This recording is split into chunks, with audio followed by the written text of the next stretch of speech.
What is the purpose or the mission of the church?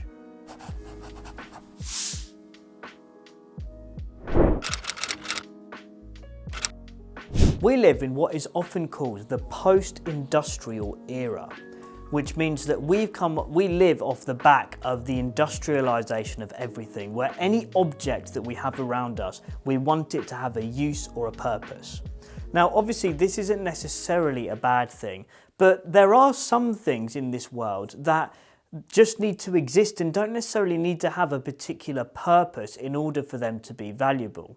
So, for example, if we have an amazing painting, it doesn't necessarily do anything, it just sits there on the wall, but it can still have amazing value. And some of the great works of art throughout history actually are so valuable because we as human beings recognize that art taps into something of the spiritual. It ascends just having this kind of here and now mundane purpose, and it has a purpose that we can't necessarily touch or feel, but we can still experience nonetheless. So let's think about the church off the back of that. What is the purpose of the church?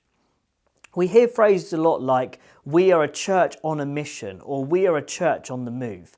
But what is that mission, and where is the church going? What's the goal of the church? Well, a big clue is given to us by Jesus in the last words that he said to his disciples.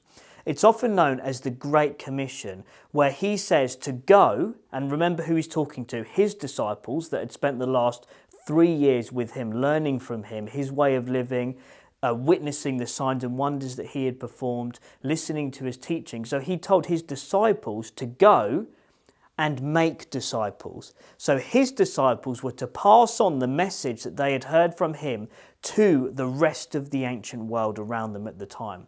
And we know that we are only here today, you're probably only watching this video as a result of that gospel that Jesus passed on to his disciples being spread around the world. And now millions of people throughout history have come to a faith in Jesus because of that gospel. And the word gospel actually means good news. So we'll come on to that a bit later, but first of all, let's hear a little bit about what it means to be a disciple. A disciple in the ancient world was someone who was under training or instruction of someone else to learn a particular skill or craft. We might refer to that today as an apprentice. So what would an apprentice of Jesus look like?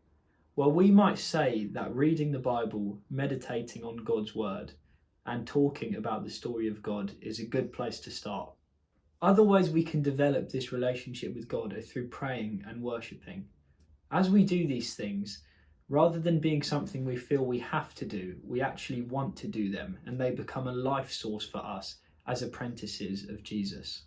Another really important part of this conversation about what it means to be a disciple is that as followers of Jesus, as members of his church, as disciples, we believe we have good news to share with people.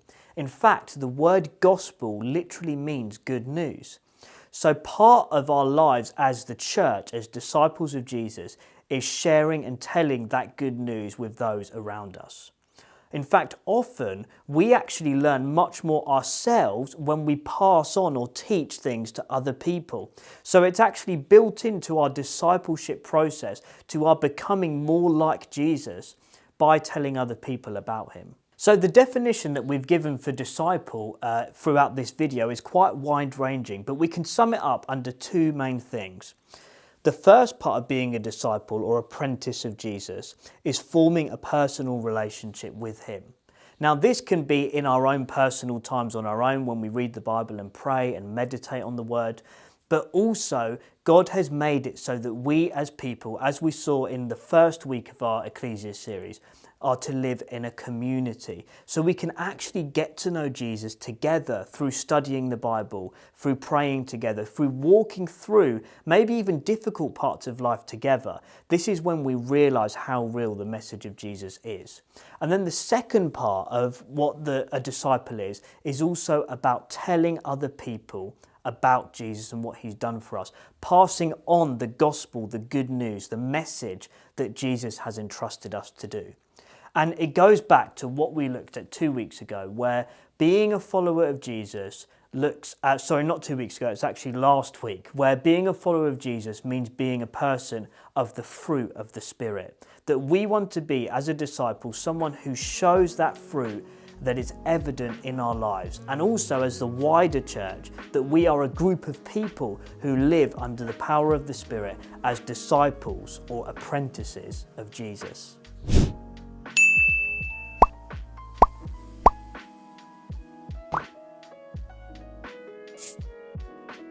So guys, thank you so much for watching our video today. If you've liked what you've seen, then please do subscribe, like this video, comment down below. We would love to hear from you. And if you have any more questions, then please do let us know. If there's any particular content that you'd be interested in us looking at doing, then also let us know in the comments down below.